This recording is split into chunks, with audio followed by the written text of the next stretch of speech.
No final da década de 70 e início da década de 80, a América do Sul tinha o melhor futebol do mundo. Além dos clubes americanos dominarem as finais de Mundial Interclubes com 7 títulos seguidos entre 1977 e 1984, nós tínhamos estrelas do quilate de Maradona, Zico, Falcão, Mário Kempis e Daniel Passarella, dentre outros. Mas naqueles anos dourados do futebol, a Europa também tinha seus filhos preferidos. E quando chegou o fim da carreira dos gênios Beckenbauer e Cruyff, caberia a um franzino menino nascido no vilarejo francês a missão de reconduzir um time europeu ao topo do mundo. Meu nome é Diego Silveira e aqui a gente fala de futebol para quem ama futebol. E hoje eu trago a história de um jogador genial, um camisa 10 clássico e um dos jogadores mais criativos da história. Então, como sempre, eu vou pedir para que você já deixe seu like, compartilhe esse vídeo com quem gosta de futebol e me acompanhe aqui por alguns minutos para ver com seus próprios olhos que assim jogava Michel Platini.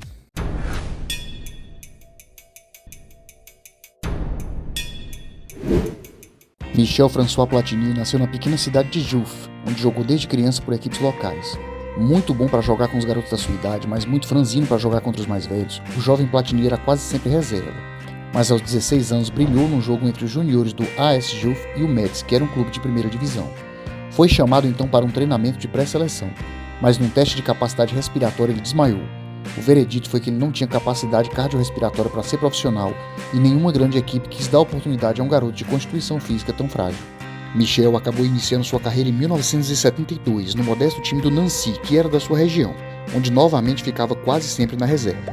Depois que o Nancy foi rebaixado, Platini teve mais oportunidades e na temporada 74-75 foi o principal nome do time na conquista do título da segunda divisão, anotando 17 gols no torneio. De volta à primeira divisão, agora com Platini como titular, o Nancy passou a chamar a atenção, brigando por posições na primeira metade da tabela de classificação. Jogando um futebol consistente com aquele garoto comandando as ações, o Nancy se firmou na Série A e Michel foi convocado pela primeira vez para a seleção francesa para um jogo contra a então campeã europeia, a Tchecoslováquia. O garoto aproveitou bem a oportunidade e marcou seu primeiro gol com a camisa da seleção. Em seguida, já na temporada 77-78, Platini conduziu o Nancy ao título da Copa da França com um gol dele na final. Ele passou a impressionar a Europa e aos 22 anos foi convocado para a Copa do Mundo de 78 na Argentina. No entanto, a França do jovem Platini foi uma decepção na Copa, sendo eliminada na primeira fase. Platini marcou apenas um gol no torneio contra a anfitriã Argentina. Entretanto, os anos que se seguiram consolidaram a ascensão de Michel Platini.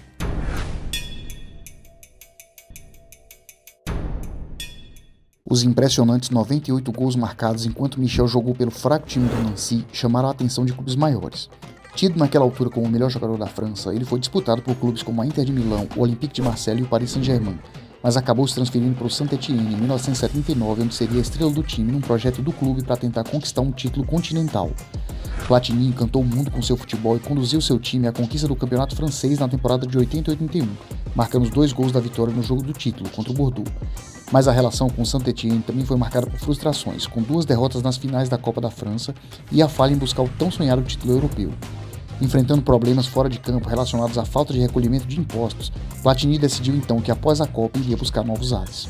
Em 1982, Michel Platini desembarcava na Espanha junto com a sua seleção para a disputa da Copa do Mundo. Naquela que talvez tenha sido a Copa mais forte da história, a França chegava como uma das favoritas justamente por contar com Platini. Mas para confirmar seu favoritismo, a França teria a dura missão de superar times lendários, como a então campeã Argentina, reforçada do jovem gênio Diego Maradona, o Brasil do quadrado mágico Falcão Cerezo, Zico e Sócrates, a Alemanha do então melhor jogador do mundo Rummenigge e a Itália de Paolo Rossi. Liderados por grandes atuações de Platini e Jean Tigana, a equipe dos Blues apresentou ao mundo um futebol ofensivo, envolvente e encantador, mas acabaram eliminados pela Alemanha na semifinal, numa das maiores partidas da história do futebol. A França chegou a estar vencendo por 3-1 na prorrogação, mas sofreu um empate numa partida que teve uma arbitragem absolutamente questionável. O jogo foi a primeira partida decidida por pênaltis na história das Copas e a Alemanha levou a melhor passando para a grande final.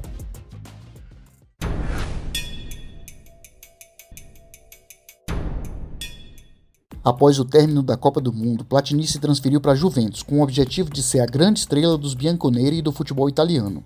De cara, já foi artilheiro da Série A em 82 e 83 e eleito bola de ouro como o melhor jogador da Europa pela France Football pela primeira vez.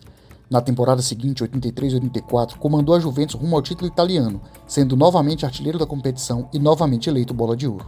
Ainda em 1984, Michel Platini foi a grande estrela da seleção francesa na Eurocopa daquele ano, que foi disputada justamente na França. Diante da sua nação, Michel foi absolutamente brilhante. Foram 9 gols em 5 jogos, dando à França o primeiro título internacional de futebol de sua história. Os Blues finalmente eram campeões europeus. Após conduzir a França ao seu primeiro título europeu, Platini tinha a missão de repetir o feito com seu clube.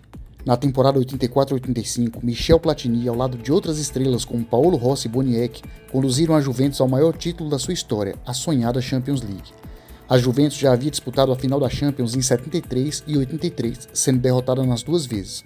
O troféu era um sonho para a cidade de Turim, e algo que somente o melhor do mundo poderia trazer para aquela torcida. Na final da Champions, o adversário foi o poderoso Liverpool, então tetracampeão da Champions e vencedor da edição anterior. 58 mil pessoas presentes no estádio Heysel, na Bélgica, assistiram Platini marcar de pênalti o único gol da partida para finalmente conquistar o sonhado título para a Juventus. A final, no entanto, não terminou em festa, já que os hooligans ingleses deflagraram uma enorme batalha que terminou com a morte de 39 pessoas, no episódio que ficou conhecido como a Tragédia de Heysel.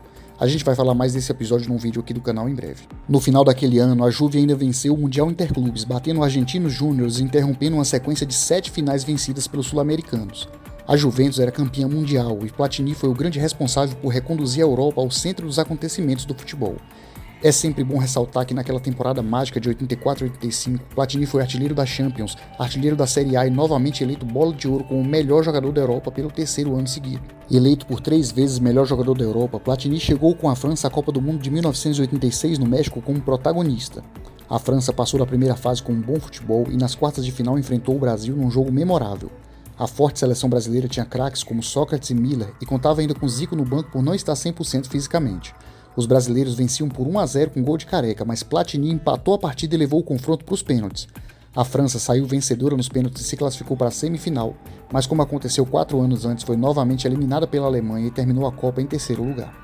Platini ainda venceria com a Juventus o campeonato italiano de 85-86, antes de anunciar, com apenas 32 anos, sua aposentadoria do futebol. O craque francês encerrava ali a sua brilhante trajetória como jogador, para a tristeza dos franceses e dos apaixonados torcedores da Juventus.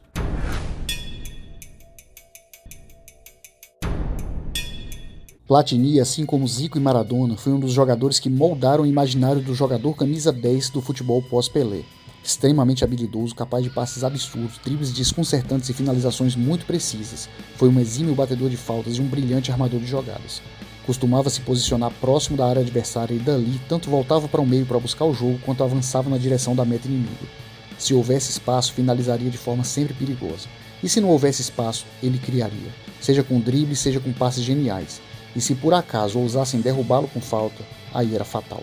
Michel François Platini, 550 jogos como profissional, 297 gols, 49 assistências, campeão da Copa da França, campeão francês, campeão da Copa da Itália, bicampeão italiano, campeão da Champions League, campeão mundial interclubes e campeão europeu de seleções. Melhor jogador da Euro de 1984, 3 vezes bola de ouro pela France Football. Escolhido pela Federação Internacional de História e Estatística do Futebol como o 7º melhor jogador do século XX. E eleito pela Juventus como o maior jogador da história do clube. Um verdadeiro artista com a bola nos pés, digno de ostentar o número 10 nas costas como um dos maiores craques da história do nosso esporte. Toda a admiração do nosso canal para esse gênio da bola. A gente deixa para os últimos segundos do vídeo a grande polêmica. Quem foi o maior jogador da história da França, Platini ou Zidane? Deixa sua opinião nos comentários e muito obrigado por assistir até aqui. Se puder, se inscreve no canal, deixa o like e compartilha esse vídeo porque isso nos ajuda a trazer novas histórias como essa. Até a próxima, valeu!